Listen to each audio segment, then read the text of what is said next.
Gente! You already know who it is. It's the radioactive pop with Danny Limelight, United Wrestling Network World Heavyweight Champion. And make sure you tune into the Alliance blog every week. You heard it here first. Straight from Bobby. Okay, guys, we're back. Did you miss us? Because we missed you. Rules? There are no rules. What rules? This is a revolution, damn it! You'll hear things you've never heard before. What in the wide world of sports is going on here? Who are those guys? And then there's the other guys. We're the other guys. We're the guys nobody ever bets on. The following program is intended for mature audiences. Ladies and gentlemen, welcome to the show. It's time for the Other Alliance Guys podcast with your hosts, Tim, Dave, and Jeremy. Good morning, good afternoon, and good evening. What can we tell you? We are the Other Alliance Guys, a presentation of Alliance-Wrestling.com, your number one source for news and information for the National Wrestling Alliance. Dave's saying something, but I don't hear a word he's saying. Hello. There you are. I'm here. All right, excellent. Various independents like the United Wrestling Network and the NWA territories and other wrestling all around the world. My name is Tim. This is our 100th episode, boys. Yeah. I'm the slacker who was only here for, I think, 97, maybe 96. You guys did the full 100. This is Dave Scooby. How are you, my fantasy booker friend? Doing well. Good. And our pal Championship Wrestling from Jeremy. Live long and corn dogs. Yeah. How are you, my friend? Doing well. I'm fucking cracking up at Willie's tires joke of the day. It's fucking. Let's see. Bravo, sir. Tires was a baby. His father gave him a sandbox, the Sahara Desert. Oh, Willie, I got to tell you, when you leave a comment early, like you did with just by saying, I love the NWA territories and they're phenomenal, it disappears after a while. We're not deleting it if you don't see it. Like it just goes away after a few hours. So yeah. So there you go, man. Glad you're here. Appreciate you dropping in early, though. Yeah. 100%. Patrick Moore, do you know if NWA Chicago would start streaming soon? I don't know. Do either one of you guys know? Not a clue. We'll see I'll see if I can pull something up, Patrick, when these two guys are doing their segments and see what I can find out for you. Steve G is here. Good to see you, Steve. The chat is always active around here, so feel free to speak up. We'll throw your questions up. We don't know what happened either about, I don't think we know anyway, about the UWN either, Steve. It's been a year. You're awesome, Willie. Thank you so much. No, Willie, you're awesome, bro. Yeah, man. You are the flag bearer. We appreciate you.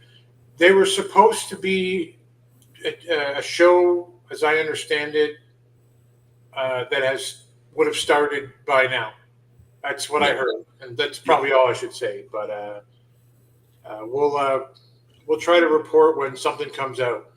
We know they were at the Irvine last month, so they were doing something, but I don't know what's happening with Championship Wrestling right now. Jamin's here. Good to see you, buddy. What are we talking about today, fellas? We got today. What's that? We've got a pre-stacked deck today. We do. We got a review of NWA World League Wrestling and their show Showdown. We got Championship Wrestling from Jeremy doing the Stage 5 review of the 7 Levels of Hate, Adam Pearce versus Colt Cabana in 2012.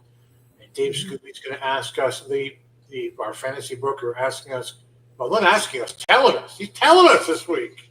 Yep. What two teams. He would suggest that the NWA bring to the Crockett Cup this year in May. So we're looking forward to that one. Let's, you know what? I am not entirely where I'm supposed to be on the page right now because the Discord's not open for me. By the way, the Discord is in the chat.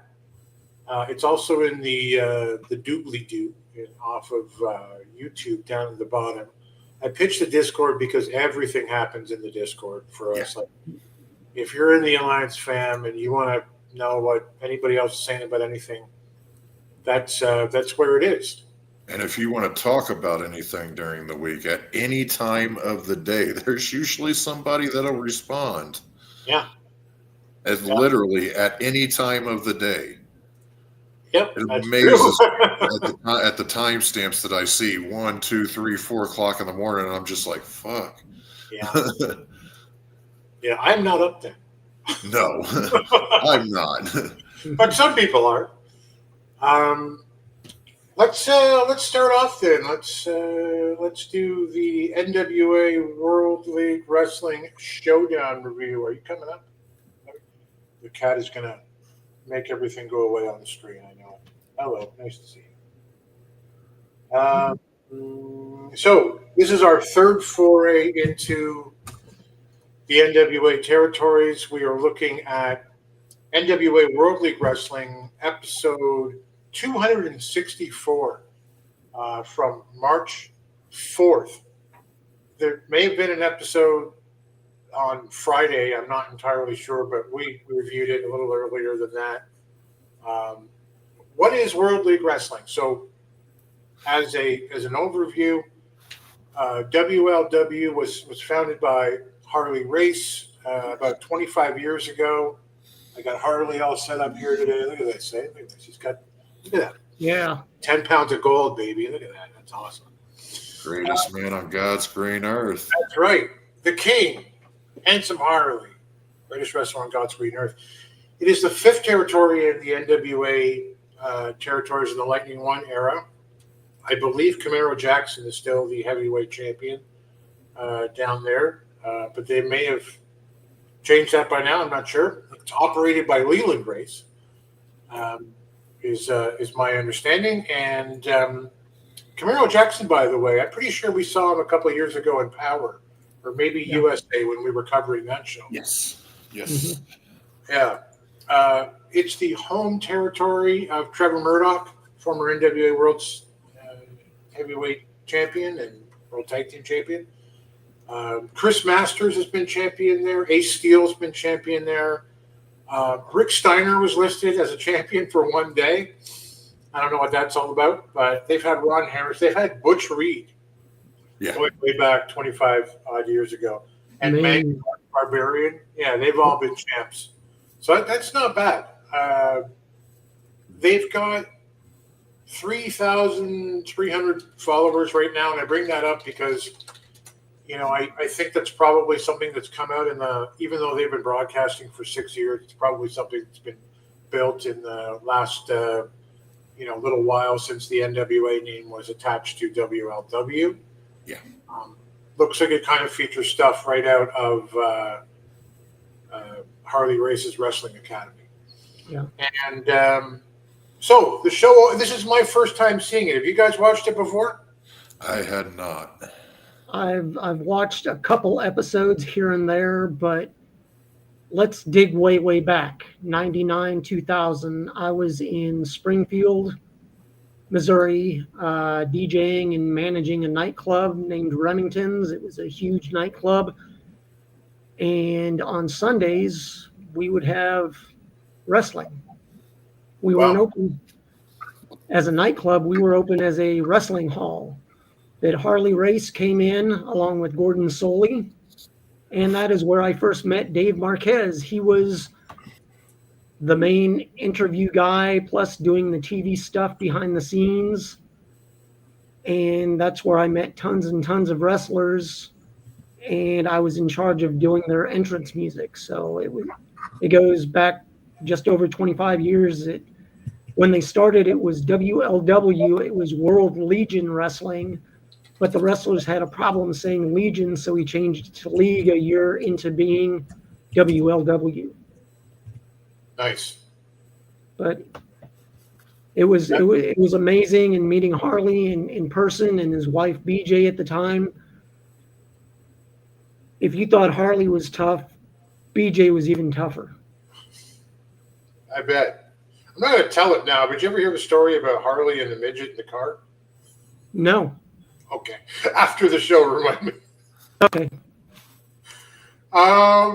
Patrick Moore says, I'm looking for all the NWA territories, but I live outside the markets. So do I. Where do you see NWA WLW? So I put it down here. It's on HarleyRace.com. Yep. Or you can just look up NWA World League Wrestling on YouTube, which is what basically I did. The territories, I believe, are all listed on the National Wrestling Alliance homepage. Last time I checked, they were anyway. And we're going every week to, this is the third one, so we're going through them as we go along. So the first opening for this thing is a decent video package featuring the students of the Harley Race Academy.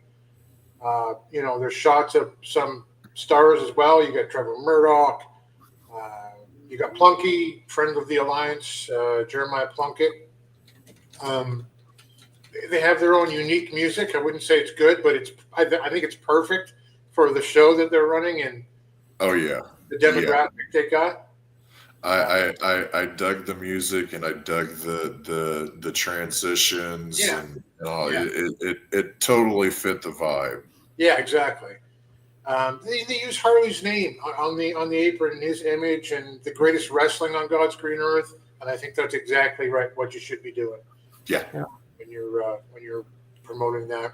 You got Sarge Phillips and Martin Kadich on commentary. I found them as we went along to be very old school, maybe a little dry, but for me it kind of fit as part of the vibe too. Like you'd go back to the old NWA style of commentator before everything got kind of flashy by WWF, WWE, and you'd have those guys who would be kind of just there trying to call the action, and I thought it was okay with it. What do you guys think of the commentary as they go along? Yeah, I had the same feeling with it. It reminded me of that old school, just. We're calling it right down the middle kind of thing. This is the action that's going on. We'll throw in some knowledge here and there, a little backstory here and there when needed, but we're here to elevate the talent in the ring and the action that's going on. I enjoyed it. Yeah. The first match, well, I won't spoil it. The first match that we're supposed to watch anyway is the WLW Junior Heavyweight Championship match between Raheem De La Suede, great fucking name, by the way, and the Natural Atlas Armstrong. Suede's a new champion. He plays it like it's Flair, and he takes his time. And normally I would say, why not? Yeah, he gets a ref to take his coat off. But the show is 25 and a half minutes long, guys. And before the lockup starts with the opening, the entrances, it's 6 minutes and 40 seconds. I don't normally count that down, but I was sitting there going, that's 25% of the broadcast before the lockup. Nothing's happening.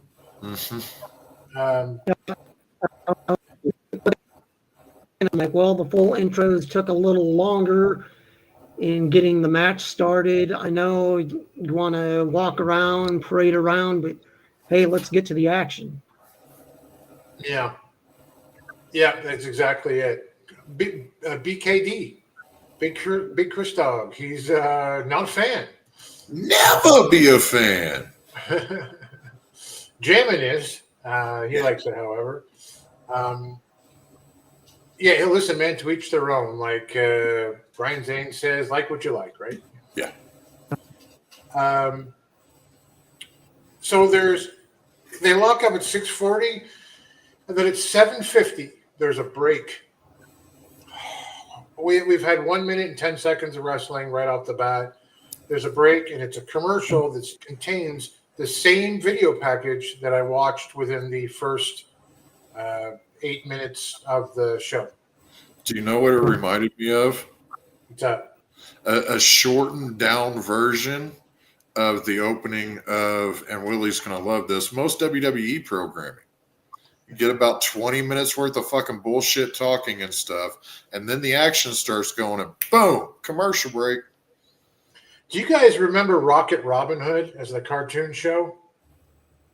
No. I don't know if you guys had that down there, but they would do this whole like 3 minute. It was a 15-minute show, and they do like a 3 to 5 minute opening with a song about how it's Robin Hood in outer space. Then they do the setup, and then they like have like 2 minutes where they would recap what just happened 5 minutes ago, and that's what it reminded me of. So it's it's a bit much. Hey Sam, I keep hanging my head in shame because I still haven't sent you the box. It's sitting on my desk at work, but I will. I swear to God, I will. But that's one of the things I really don't understand. Them taking a break during the match. Take a break either before they start the match or after the ending of the match. They make it natural that, as in TV, as you wouldn't be watching a TV show and 5 minutes into it, they take a break and then come back. Even if the action in the ring stops and one of the wrestlers rolls out, that's a perfect promo time for your announcers or to give a little more story. Right. Don't take a break. That if something happens, oh, hey, so-and-so is out on the floor. We're going to get medical personnel out here. We'll take a break. We'll right back. Right. But it's one of these things that just let the match be the match. Tighten things up and save the breaks for in between. Exactly. Yeah. There was a lot to be tightened up in that match, though. Yeah. There was. And it's not just the lack of action in the first, what are we, 8 or 9 minutes in now, right? Yeah. That break takes 1 minute. I timed it down on YouTube.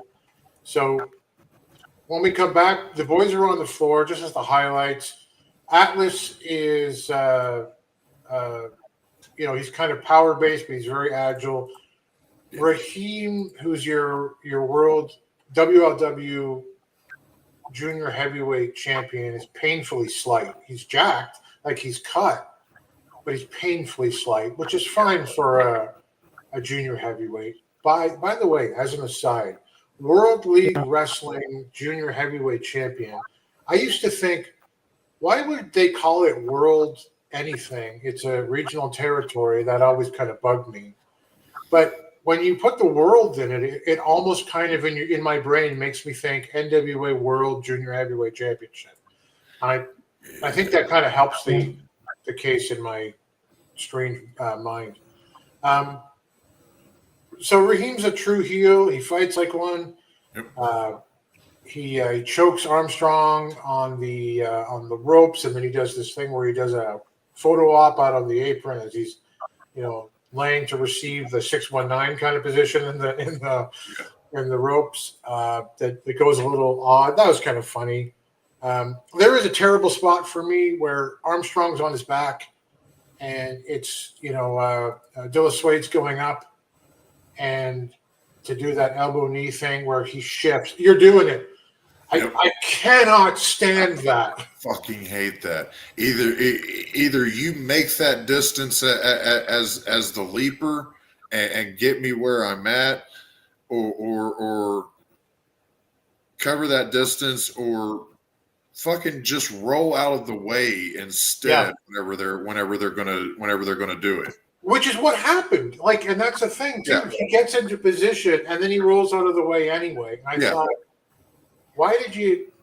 Anyway, it takes me out of it when that happens. But he's a decent size for a young man. Atlas Armstrong is, and he, he did a blockbuster, which I haven't seen in a long time, and he's pretty agile for a bigger kid. But he does miss a spear in the corner and tap out to a crossface, and it's 16 minutes into a 25-minute show, and I wrote down, I guess we're not getting another match. What do you think of this whole thing, Dave?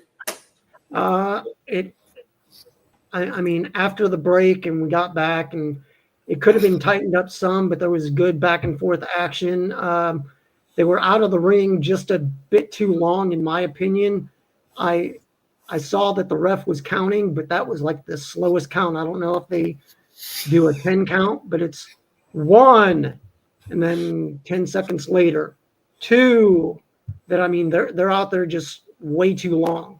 Yeah. But overall, I mean, it was a good back and forth. I liked the crossbody from Atlas.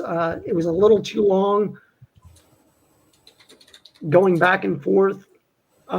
They did some good comebacks, but I think Atlas had a little too much action against the champion. I agree. Yeah. What several near falls, but it's like it's good to be competitive. It's new area, and I mean, I think it was good for win, but one thing I talking over the in-ring announcer, so you really had them. He had competition. That's when you lay off just a bit and you let them go. Let the ring announcer announce who your winner is, and then you take it back to the announce desk. Right. But overall, I'd give it probably a 6.5 out of 10. It did need to be tightened up a bit, but overall, it was good.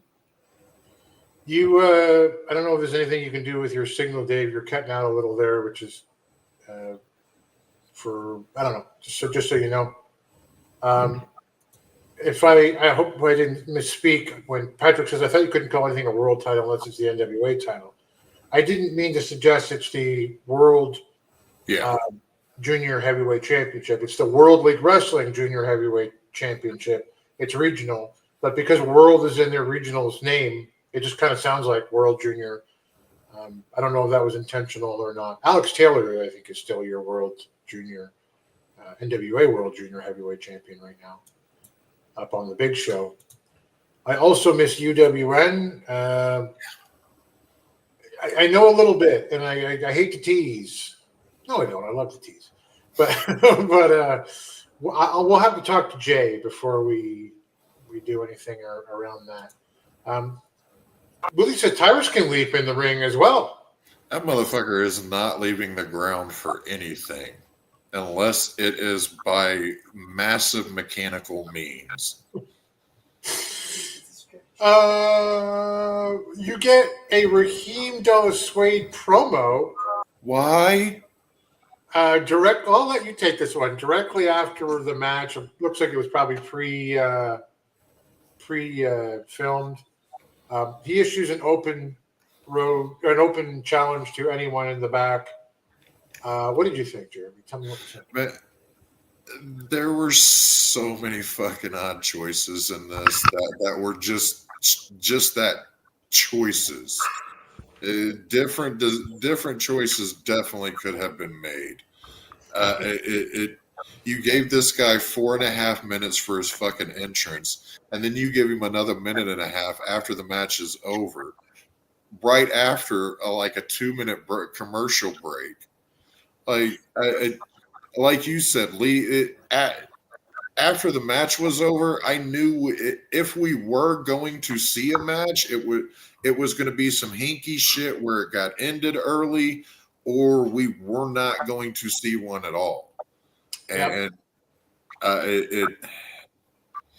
I gave the last match or the first match and this a D-. Wow. Not unfair, but yeah. So I guess to add some context to that, I wrote down, I'm wrong. There's going to be a match between this guy, Jeff Wild, who is going to face, we don't know. He comes out in his street clothes and he's limping. They do take, to Dave's point, this opportunity to go, here's why he's limping. 2 weeks ago, he was attacked by some guy named Steve. No last name given. If you're a new watcher, you don't know who this guy is right now, unless you know that, Steve is Superstar Steve, and he's an old hand in WLW. He's been around a long time down there. At least, I don't know, at least 5 or 6 years, probably a lot longer. And he comes out and he's limping, and then there's another commercial. I'm not kidding you. There's another commercial. It's the same commercial as before. For fuck's sake. Anyways, we're back. There's probably 7 minutes left. I will say this: he's good promo. What's his name is Jeff Wild. Yeah. He's humble. He's a good baby face. He's saying he can't go right now. He's not medically cleared for another month, but the real loss is he's lost time with his son. His 3-year-old son. He says, "Daddy, up! You can't do it because of this attack from 2 weeks ago by this guy, Superstar Steve." Okay, so Superstar Steve arrives and executes the slowest attack on God's green earth. Like, he goes, I swear to God, it's like the DMV was a pro wrestler. Like, it was just, what is happening here right now? He just like walks really slowly to the ring, really slowly up on the apron. You know, he's behind him, and he attacks him, and he attacks the leg, and he says, "Why don't you tell your?" He runs out of things to say when he's saying, "Why don't you tell your son that you're a loser?" He's stomping on the leg. "Why don't you tell your son that you're a quitter?" Stomps on the leg, and then he's like, "Why don't you tell your son?" Pause, that he's a disappointment. What? Didn't make any sense to me. I don't know. Why don't you tell your son that he's not adopted and he's actually your biological son? Which is like, do something. It was a bad promo, you know. Why don't you tell your son that the best part of him ran down your leg, you know? Like, whatever you're going to do. And that's really the end of the show. I don't know. Dave, over to you. What did you think of this failed match into a segment and what happened there? Well, I got sympathy from the crowd who were behind him. When he was attacked by Superstar Steve, they're ringing the bell and there's a ref right outside the ring. And he wasn't doing anything. He was like outside the ring trying, "Hey, get out of there. You're a ref. You're the authority. Get in there and pull him." A lot better. Yeah. But it could have been a little better, but it is what it is. I agree. What do you think, Jeremy? I mean, I think you echo what we're saying about it too, but what were your feelings on the last bit? Being as this, I knew going into it that this was from the majority of the talent and everything is Harley's wrestling school talent. I wasn't expecting banger after banger or Meltzer 5 stars or anything like that. Yeah. I was expecting more though, with Harley's name attached to it, more cohesion. And this, for me, it didn't deliver. With that said, that was a packed house. It was. Those people were into it. They were.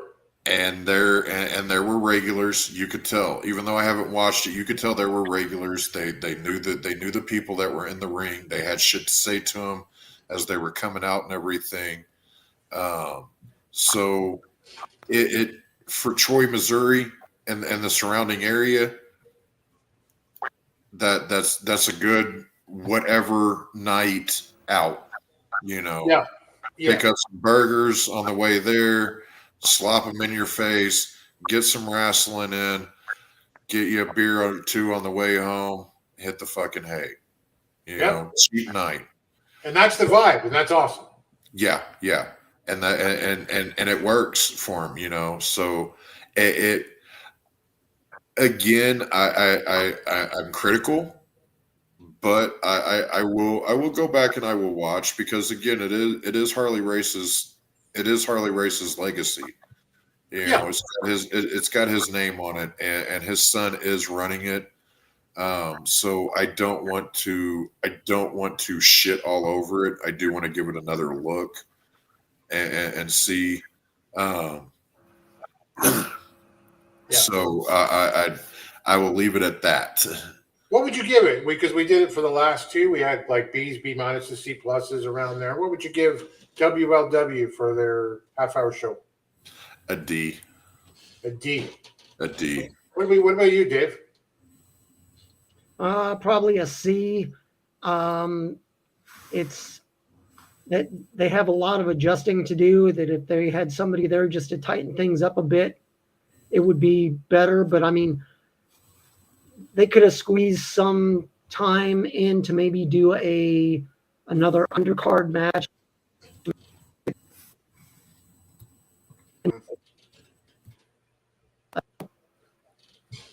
But it is what it is. It's just what I'd give it a C, maybe a C.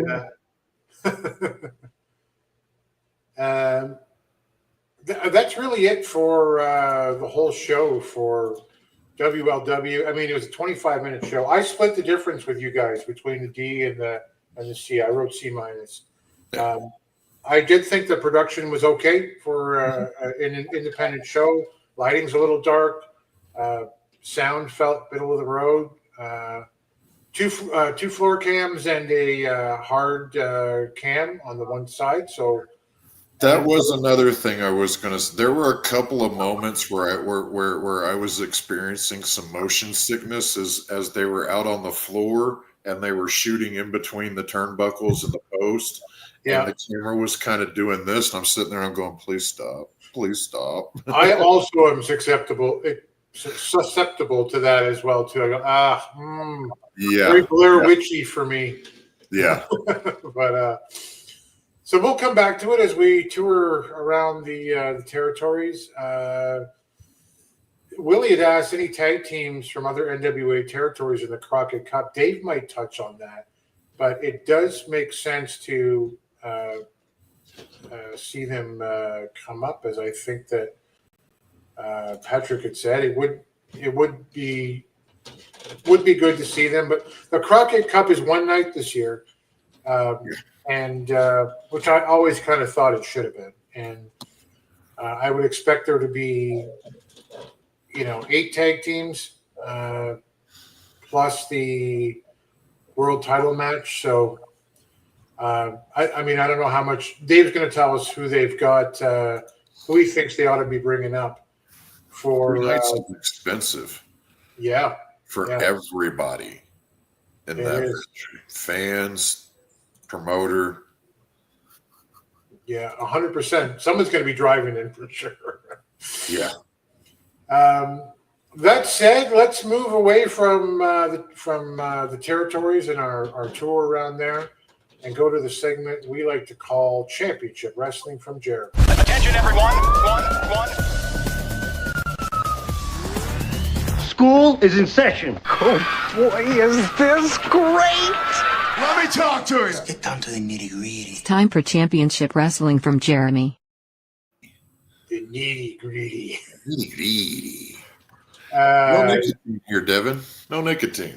Yeah, no nicotine. No nicotine. Just banana flavors. There has not been a strong women's tag team division since they, Lightning One created the women's, arguably brought back the women's title. Hey, nice 8-bit super kick shirt there, buddy. What's going on with that? Yeah. Sweet chin music. Nice. Dig it. What's going on? It is match 5. Give us the setup, man. Like Adam Pearce just won the title back, right?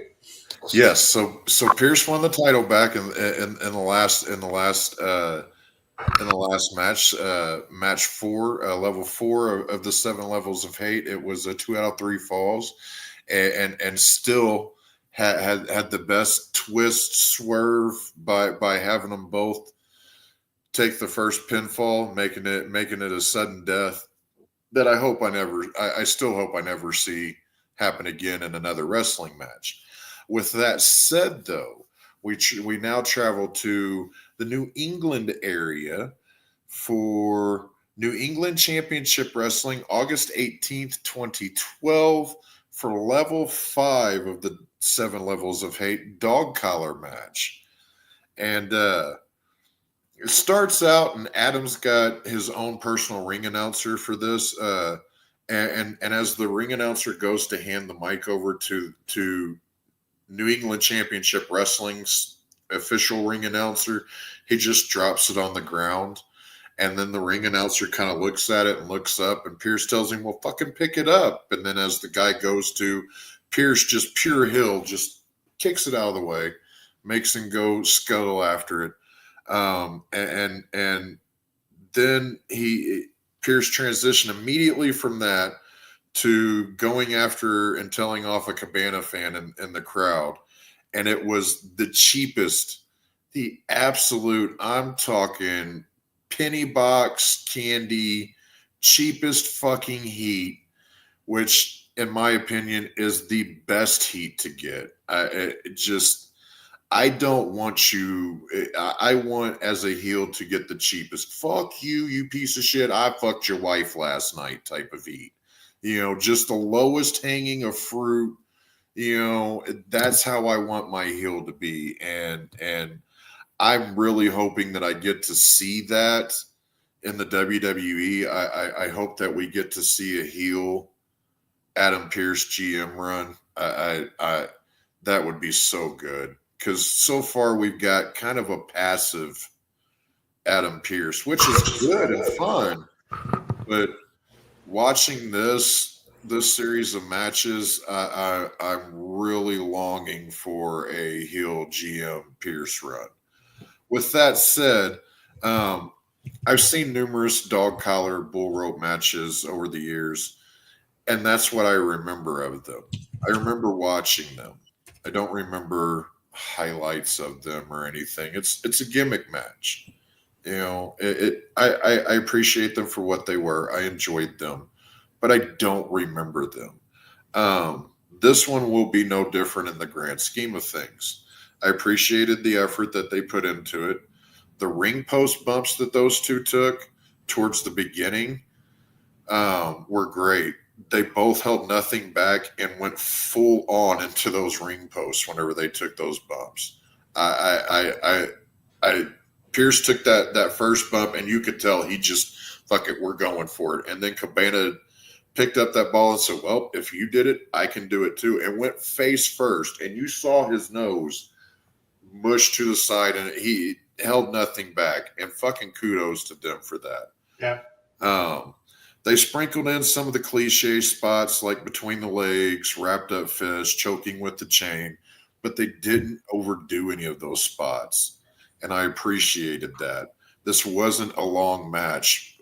From bell to bell, I think it was maybe 16 minutes, 17 minutes. It wasn't very long. All in all, I think it was like 23 minutes on YouTube. Wow. It's like a 23-minute video on YouTube. So it wasn't in compared to the other matches. This one was one of the shorter ones. Mm-hmm. But they've been able to put together these matches, and they are go from start to finish, which keeps the fans engaged, and the matches have flown by. They have found a formula for this series that gets a fan or group of fans involved in some way. The action is bell to bell. They throw in some nostalgia to fit the match stipulation in some way, or as in the 2 out of 3 falls match, they've rewritten the playbook entirely. I've said it before in this review series, and I'll say it again, and I'll say it again probably at the end. I feel this series should be shown in every wrestling school and every top guy who has years of experience should go back and watch this at least once a year, if they're not already doing that, so they don't lose sight of how matches can and should be put together. So far, these matches, in my opinion, have been built solely with the fans' experience in mind. Neither of these two are trying to get their shit in. I need to get this spot. I need to make sure that I hit this. Well, I need to make sure that all of that's thrown out the window here. These two are selflessly putting themselves on the line in these matches for the sheer enjoyment of the fans. Pearce controlled a huge chunk of the match, but there was a group of kids who never really stopped cheering Cabana on. The Cabana fan that Adam was going back and forth with at the beginning kept that up the entire time, kept talking shit to Pearce. And as I stated earlier, I'll remember watching this match, and that's about it. And that's not a bad thing. The important thing is the fans in attendance will remember this match. History remembers this match and the series of matches.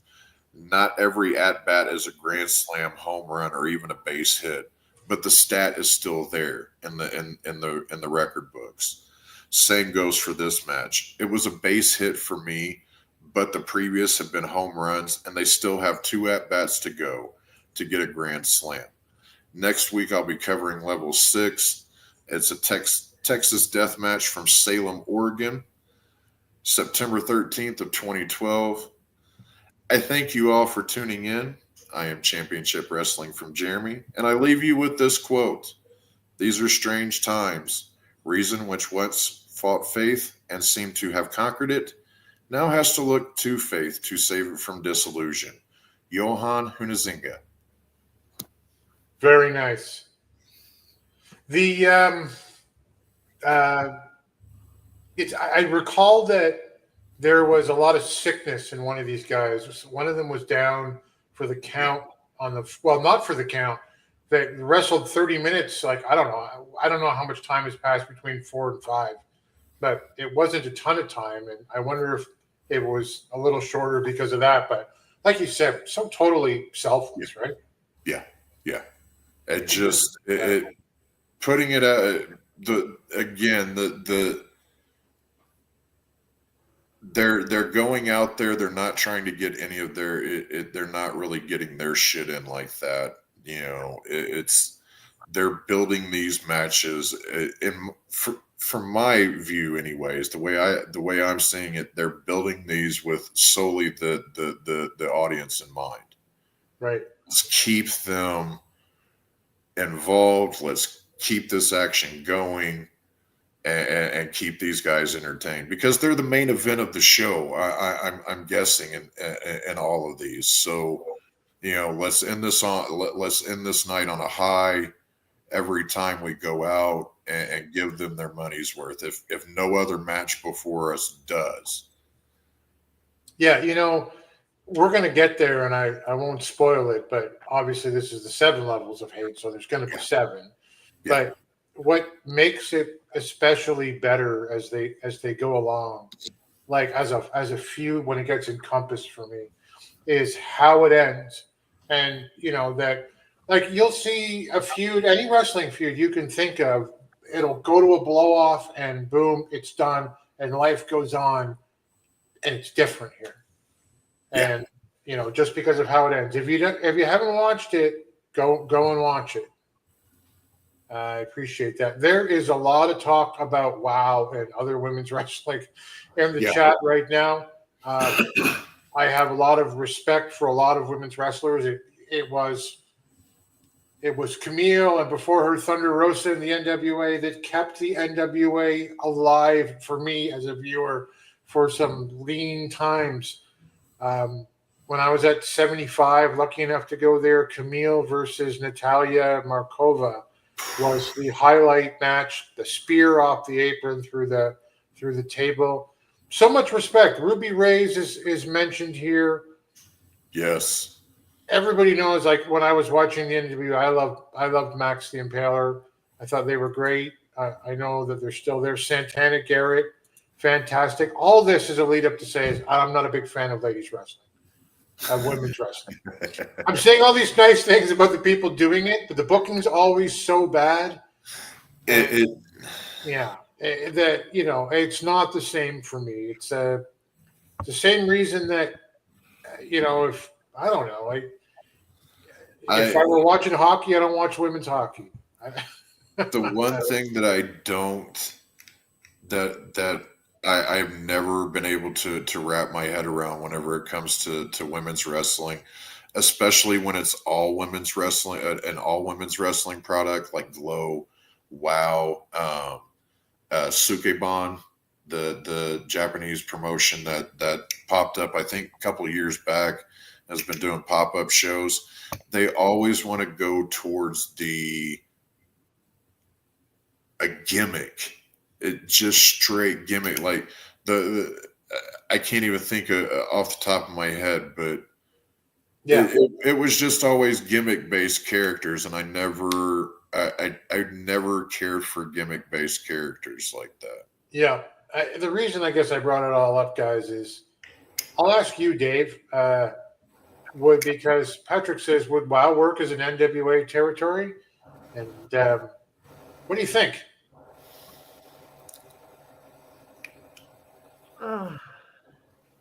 I mean, WOW is their own entity. They are a wrestling show unto itself. They're like the old WWF. Whatever happens outside of us doesn't exist. Yeah. Right. So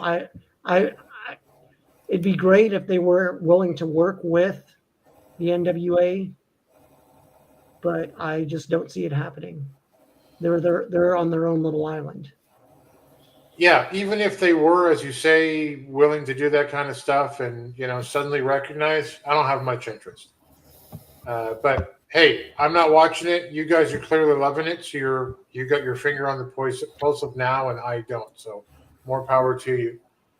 Let's anchor the show with, thank you very much, Jeremy. I'm looking forward to number 6 and 7 after that. Let's go to our fantasy booking segment we call I Respect You, Booker Man.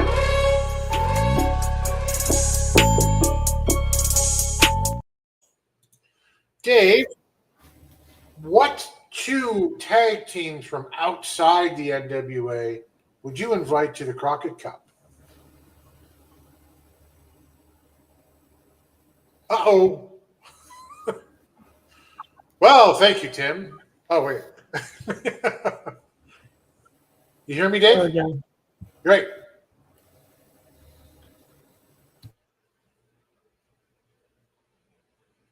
Oh, we got some technical issues. Let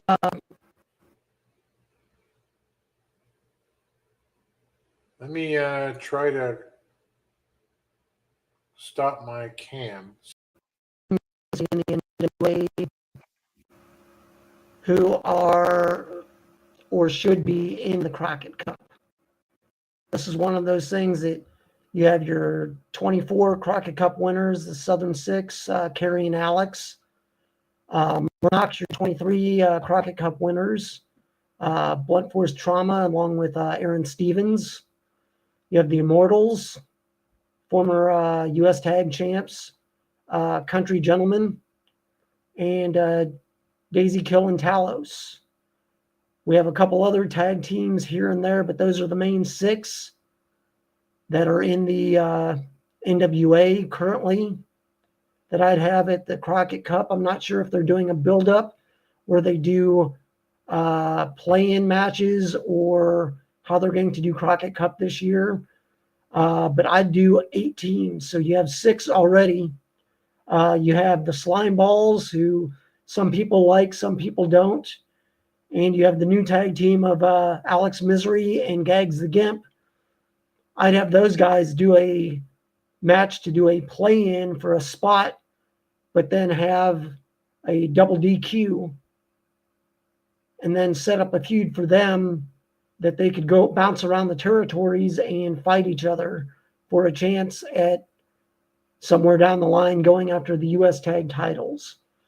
But if you go with 8 teams, you have 6 strong teams, 2 outside teams. I'd look at, since the Crockett Cup's in Philly, you can bring in the FBI, the full-blooded Italians. Nice. And I mean, that goes back to ECW. You're at the arena. Little Guido, or Nunzio, as he was known in WWE, and Ray Jazz, who has done some work for Dog. Have them come in. It's a connection to the ECW arena, and it's definitely not the Blue Meanie, and that's a good thing. But why not have them come in? I don't know. I'd bring them in, and if you look at some things, I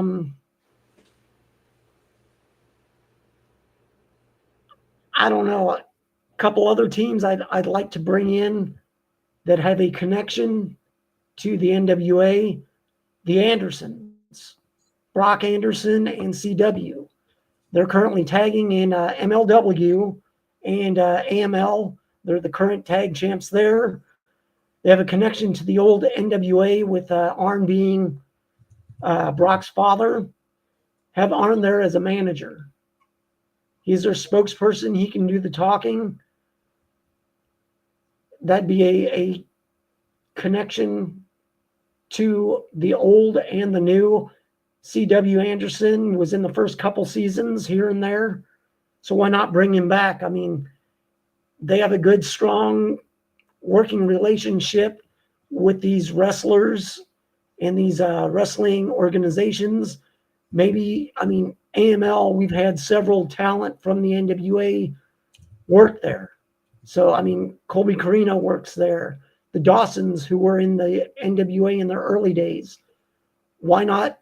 If we can work together, they don't have to be a territory. But if we can work together on a handshake, let's do this. Another team I'm looking at is the Von Erichs, Ross and Marshall. They're former MLW tag champs, current 6-man tag team champions in ROH with Dustin Rhodes. I'd love to see them along with their dad, Kevin, at an NWA event, just as a tribute to the Von Erichs and also their uncle, Kerry. But, I mean, I'm not sure.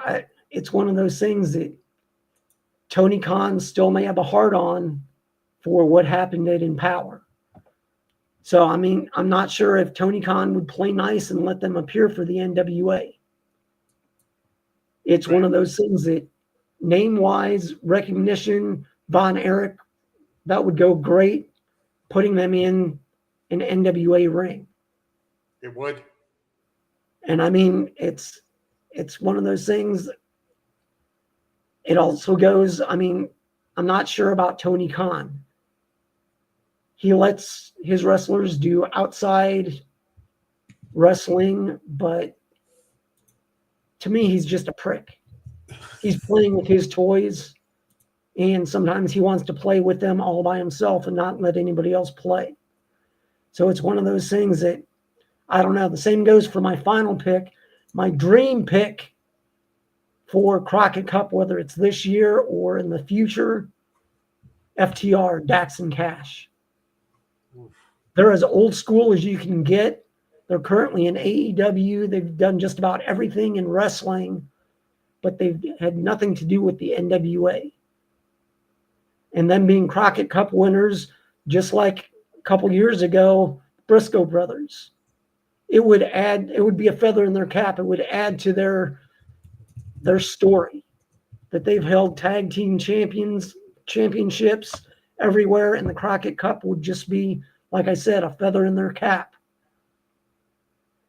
But it's one of those things that with Tony, I'm not sure.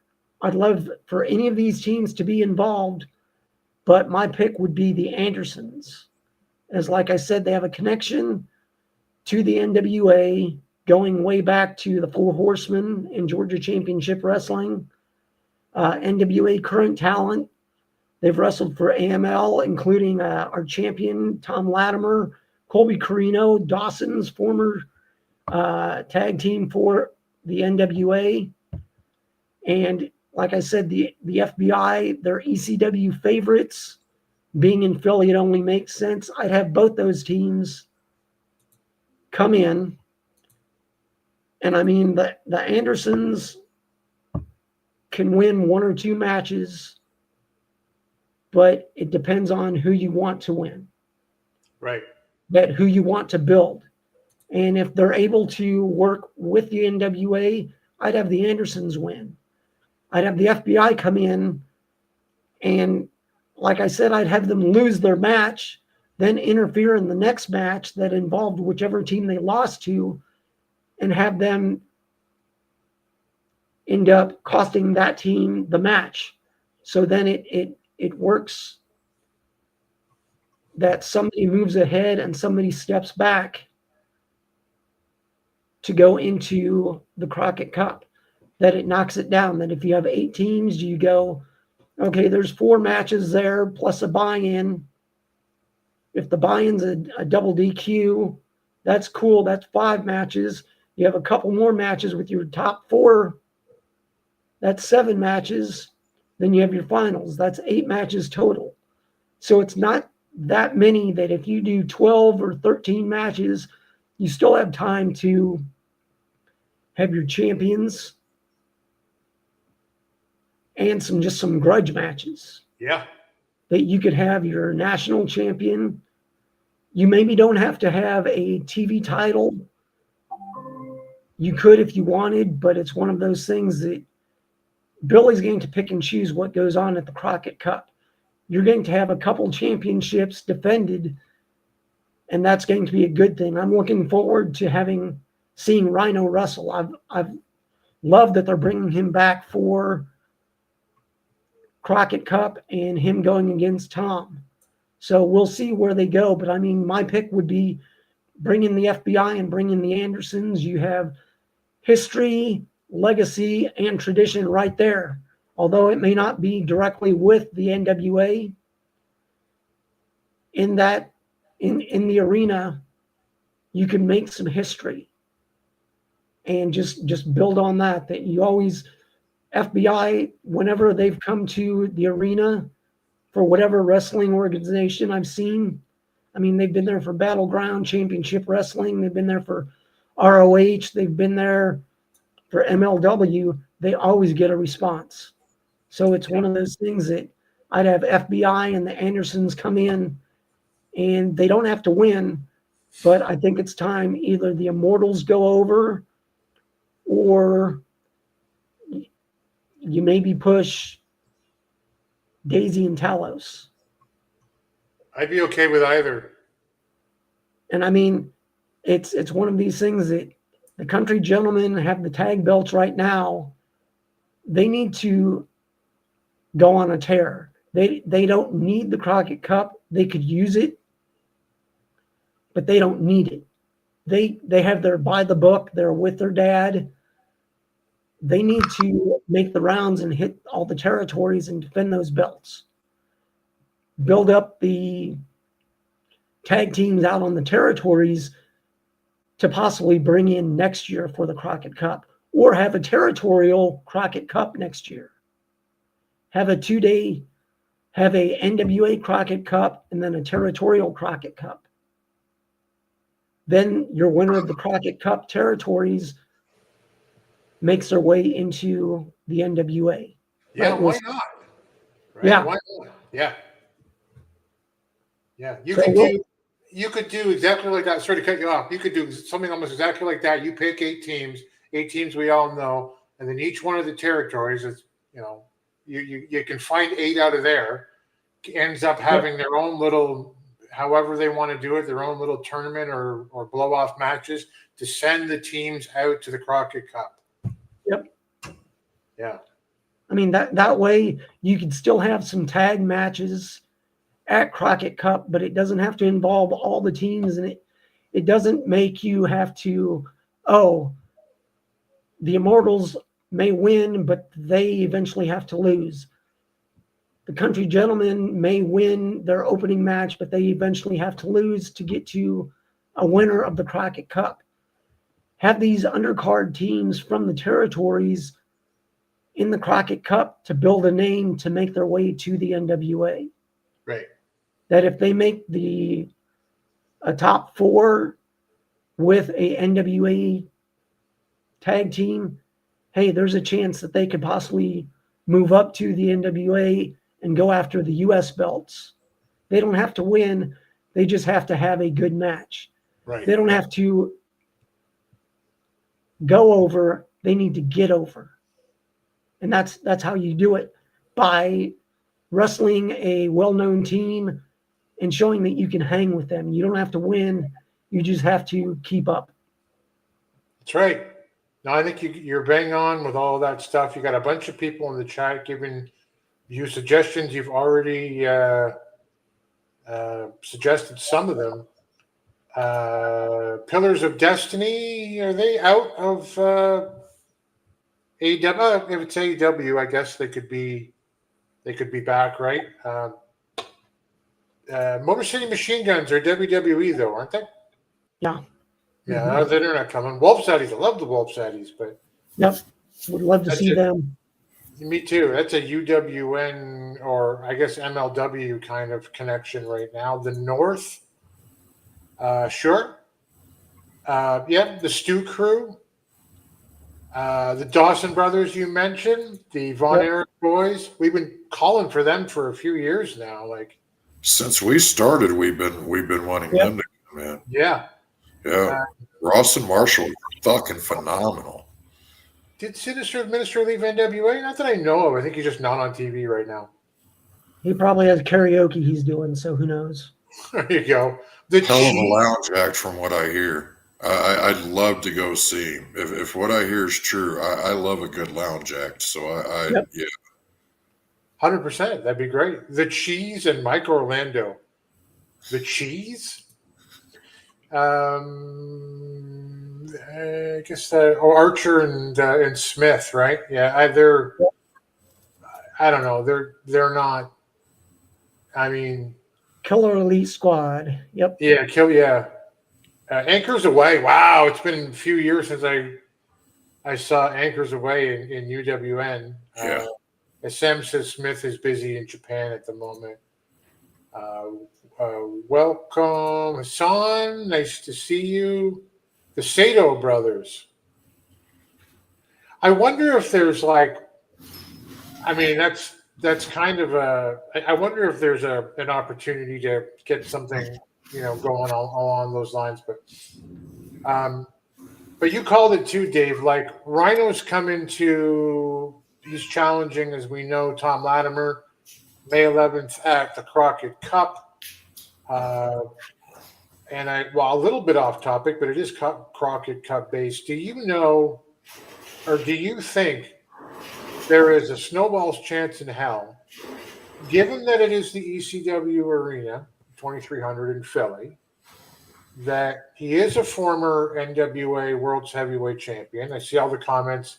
Is he? Is he not? Yes, he is. He's got the title for 2 days, lost it, won it from and lost it to Jeff Jarrett. Yep.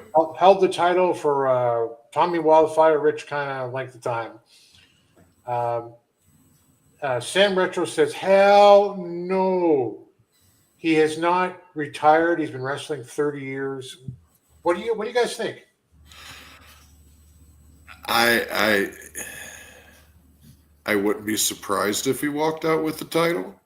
It wouldn't necessarily be a dumb move. It's Rhino. I mean, name recognition right there. I mean, name recognition. He gets eyes on the fucking product. He gets new eyes on the product. Yeah.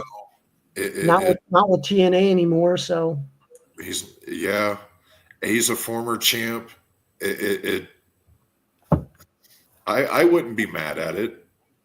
That's what I'm hearing too. Like most people say, it's probably not going to happen, but it could happen. There is some potential. I mean, you hear Tom Latimer wrestle Bishop Dyer in Windsor, Ontario, my home province, and that's not going to happen. It's not a televised or special live event, but this is. I don't know. That'll be interesting to see. We'll be there ringside. What was that? Someone was asking, I think it was Patrick, if there was heat between. I can't find it now. Was there heat between Tony Khan and Billy Corgan? I think there was from Empower like 4 years ago. If I remember right, it was confusion over who was supposed to pay for what. Yeah, but I don't think it was like, forget these guys. I remember Billy Corgan saying something like, nothing but respect for this guy because he's opened up just by existing a WWE, white knuckle hold on this business that, makes my life a little easier to operate in. Dave, excellent choices. Look forward to seeing it. I think we got a fantasy book, Who Wins the Crockett Cup. When I went, no, I didn't go, but when we had the pool a couple of years ago, I had that one down pat, baby. I got like 2 matches wrong the whole thing. So we have to do that again this year. What's Sam saying? I thought Tim was going to say Rhino beating Latimer. I'm just saying it's a possibility. It's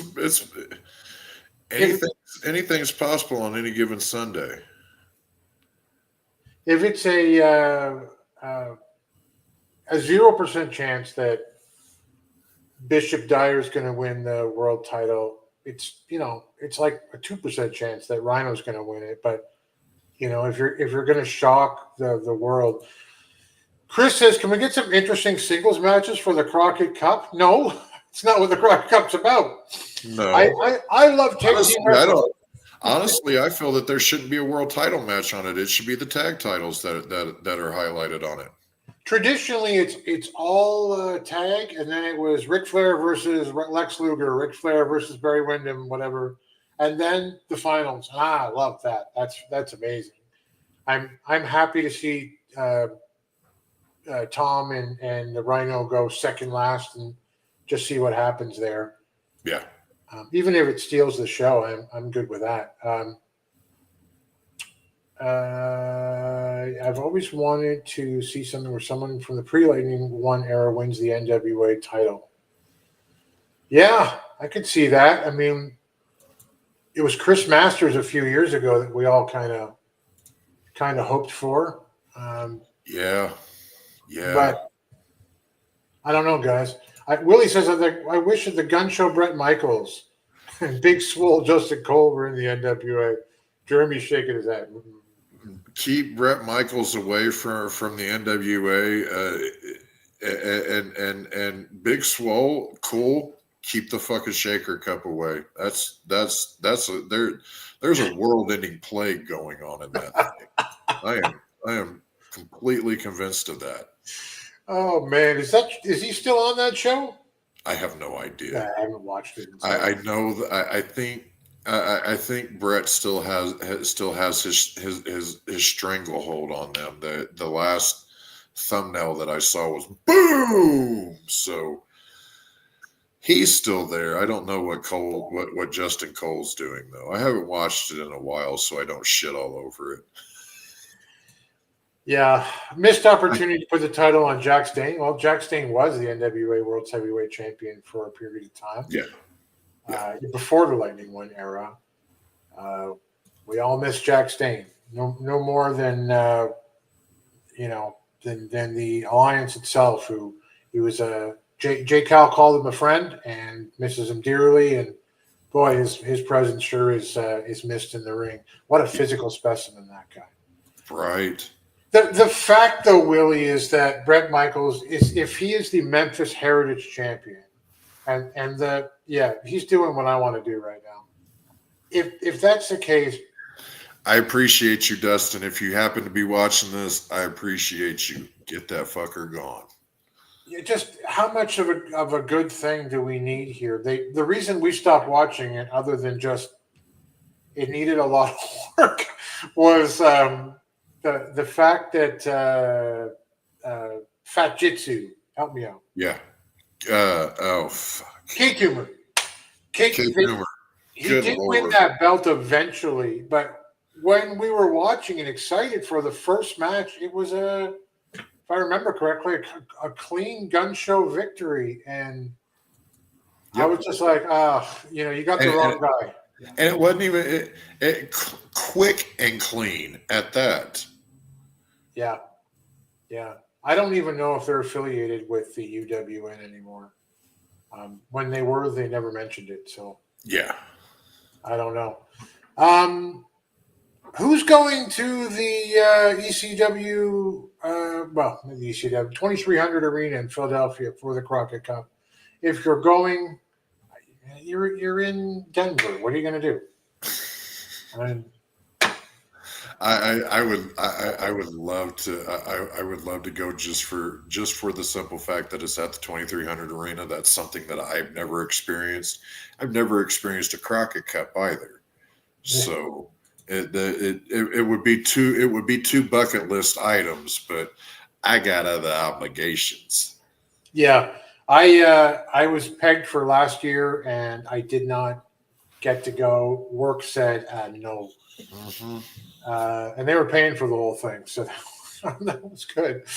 But they said no, that's not going to happen. Dave says, sorry, keep getting booted. See you next week. All right, Dave. All good, bud. Aaron Roberts, Tyrus' soulmate, is on Memphis Heritage Wrestling. And the WWE ID. He's wearing the thing. He's an ID guy. Unlike Tyrus, Roberts does have potential and is capable in the ring. He's more than just a good heel character. That's the only thing that for me Tyrus ever had going. He is a good character. He encapsulates and embraces the character that he's wanting to portray, and he is very good at that. The rest of it, the absolute ball shits. Yeah. Cannot fucking go in the ring. Never could go in the ring. He's just a big guy, and Vinnie Mac always had a for big guys. But Roberts, on the other hand, has talent beyond just the character. He is good in the ring. Him and Zay Washington were a phenomenal tag team whenever they were in Memphis. They were a high spot for the Memphis tag team division. Yeah. But I can see what you're saying. The boy has gotten big. Brent Albright type of wrestler. He ate Brent Albright. But maybe, who was the guy, Jeremy? He had the most amazing frog splash like you've ever seen, but he weighed like 50 pounds. Was that? That was Ray Sanders. Ray. Ray. Well, Ray. And he does. He gets that full like greyhound tuck, even like his knees are at his chin and his elbows are at his heels, and then he does that very and no fear with it. But good God, I could catch him in midair and feel like I caught a feather, probably. Yeah, I agree. So I thought Chris was saying goodbye. He's not. He's going to Crockett Cup, so I'm going to see you there, Chris. Nice. Dave will be there. Jake House says he's going, which is amazing and surprising. I'm excited. Devin says someone should have told me having kids is exhausting. I have 4 kids. Jeremy has like 19. And I've got 3, and I'm only 22. And look at all the gray. I was about to do that joke. That very joke I was about to do. I'm only 22 years old. No, I am the beautiful, glorious age of 47, almost 48. Damn, I look good. But that's another story. Chris is going to boo Billy Corgan. Booing for me, too. There you go. Listen, what are we going to do? Oh, you know what we're going to do? We're going to do a I have not me. Did I say me? I don't mean me. The Midnight Reader has 1 million books, and he's going to do a giveaway next week on this show of one of these books that he'll make me mail to you. It'll all be explained. Just be here. You're going to have to be here to win the book. 47. Look at that. See, nice. But you're gonna. Well, I have the good books. I mean, the Midnight Reader has the good books. I'm going to come up with. I've been playing around, and tonight and tomorrow, I'm going to come up with I'm going to do some mixing and get you. I mean, the Midnight Reader a title, an intro title. Oh, I'm sure he'll like that from. I'm sure you. I mean, he will. Goat Ass Ranch or whatever he's from. I don't remember. Devil's Crotch or something.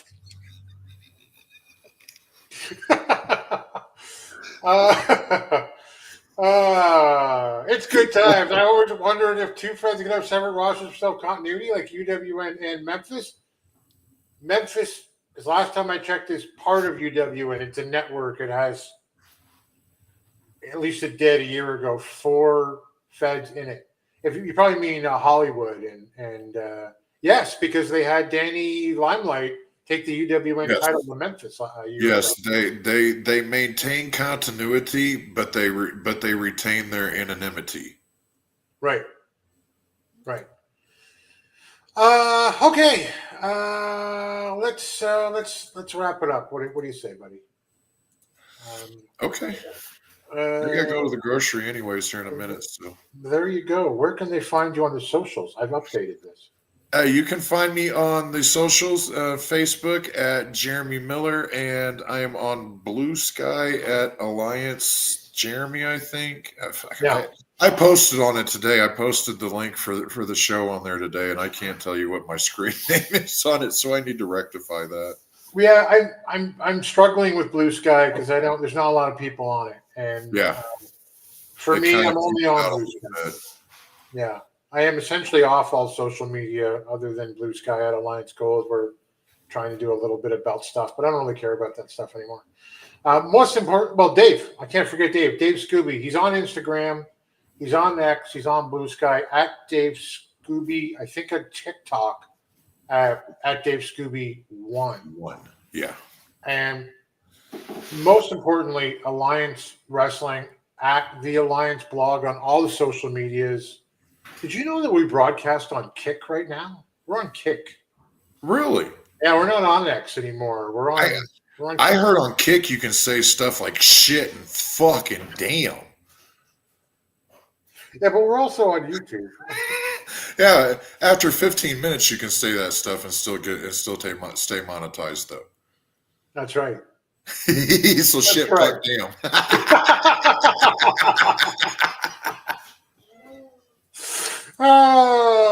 Join us, the Alliance, every Thursday night, 8 p.m. Eastern. That's 5 p.m.